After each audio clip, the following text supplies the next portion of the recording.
So I would like to invite Benjamin to share his perspective of the activities, the campaign, and also the impact, of course, that it had, as you have been involved in the documentation of the campaign itself. So whenever you're ready, share your findings. Great. Hello, Ronald. Hello, everybody.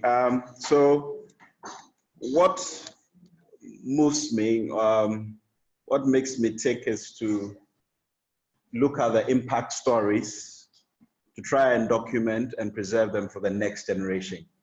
So with Mpuntusem, that's really what I've been about over the past couple of years. So it was an honor coming on board to actually document the whole process with Oxfam.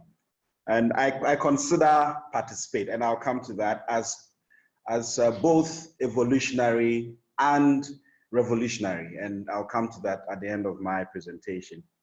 So what I did was to be the behind-the-scenes man. I had to basically follow Imani, Acep. You remember the earlier partners, one of the earlier slides. The partners were Imani, Friends of the Nation, Acep, Fat Africa, Joy FM, and Muse Africa, of course, that handled the Participate component. So what I did, my role was basically to be behind the scenes, go for almost all of these programs and document the things that happened behind the scenes. And it was fascinating. I would talk about Participate in particular, because that was the youth component of the whole, of an issue-based campaign. I had to go with Muse to go and do some recording. We stayed over till dawn. You know, and in the studio. In the studio. I mean, we're in the studio. That was when EL was trying to get all the artists to try and get the song done. But you see, what happened was that this was a combination of very seasoned artists and upcoming ones. And I needed to find out what some of, especially the upcoming ones, felt about the whole thing. And I got very, very interesting comments. Sina Soul, for instance, who was one of the very young active ones in that music, was actually touched. And it was an honor for her to be on the thing. She hadn't even thought of voting. You know, and this was an influencer. And that was the whole point. Voter apathy was actually high. And the Participate campaign was actually on point. It came at the right time, even though it was a very short notice. I mean, the whole thing happened. When it started for me, I thought it was very, very Herculean. I didn't, by the time we're done, end of November, I said, wow, how did this happen? You know, and I think one of the key components for the whole thing was teamwork. And this was mainly teamwork of young people. You know, the Muse guys, you know, BB, it was amazing. There was this concert at Junction Mall. You know, there too, of course, I was there throughout.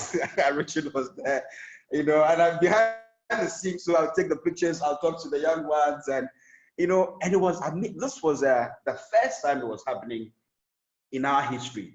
It wasn't to go and, it was just go out and vote. And you had musicians coming, you know, of their own free will and accord, coming to support EL, and they were just happy. The place was packed.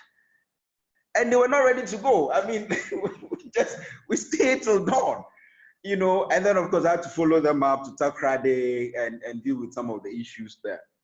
So by and large, I think the Participate component of the campaign was evolutionary, because as a country, we have reached a point where we have to start seriously paying attention to our young people. The millennials actually form more than 50% of the population. And as much as possible, we have to find a way of getting them out there. And the Participate thing, like it or not, if you look at the flex it, you know, flex the vote bit, we actually got people to go and vote.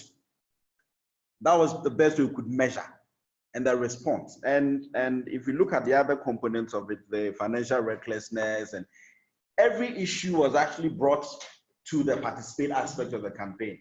And they also had the media, you know, so you would send the whole thing, and you'd find Oxfam, like this concert, you know, Oxfam was boldly, it was the first time it was happening. And what is Oxfam? what is Oxfam doing with this? Those were the comments I had from behind, why, and people couldn't believe that we could actually have an issue-based campaign without any partisanship.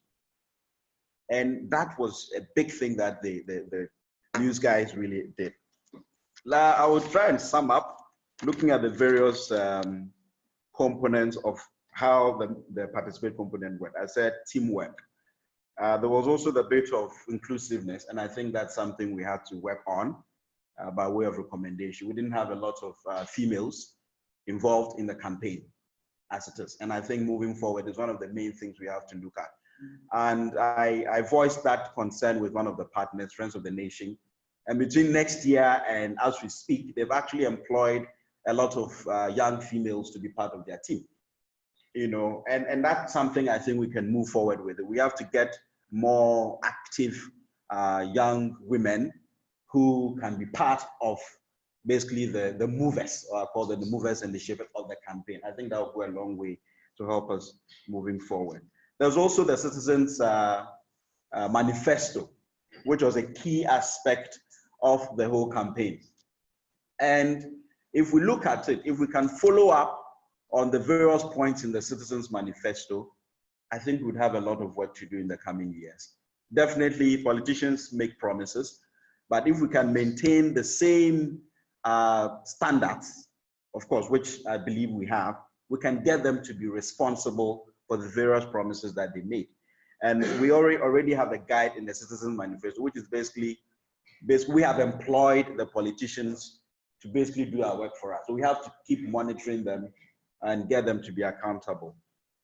We also did a reflection. So all these partners, after the whole campaign, early this year, we all went to Takrade to go and do a reflection. And that really helped all the partners. Again, I documented all of that. All the partners to look at where they got it right, where they didn't get it right, and then how they can get together to make the campaign work. So to sum up, the revolutionary bit of the campaign is, what do you do with what we've done? Yes, we got young people to go and vote, yes, but what do we do with it?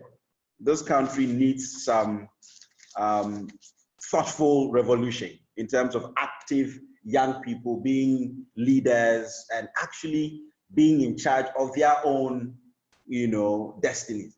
And that was the main issue of the participation. It's a choose or lose, and if we can carry that message in the coming years, we don't have to wait for the elections to come. We have to actually get young people to be very active in all the spheres of our lives. And that for me will be the, revolutionary bit of this campaign. What do we do with the gains that we have? Especially getting young people, actually winning them, to come on board with us. So those are my reflections. Of course, it was tiring. I had to move around, monitor also social media, the radio stations, television. But of course, I had my work to do, and I believe I did the best I could do. So I think in the end, I'm sure Oxfam, there's a report that we put together. Hopefully that should be brought out. So the various components of the campaign, and then the recommendations that I've made. Hopefully that will then influence the future aspects of the campaign. Thank you very much. Good night. Thank you so much, Benjamin, for this very interesting account.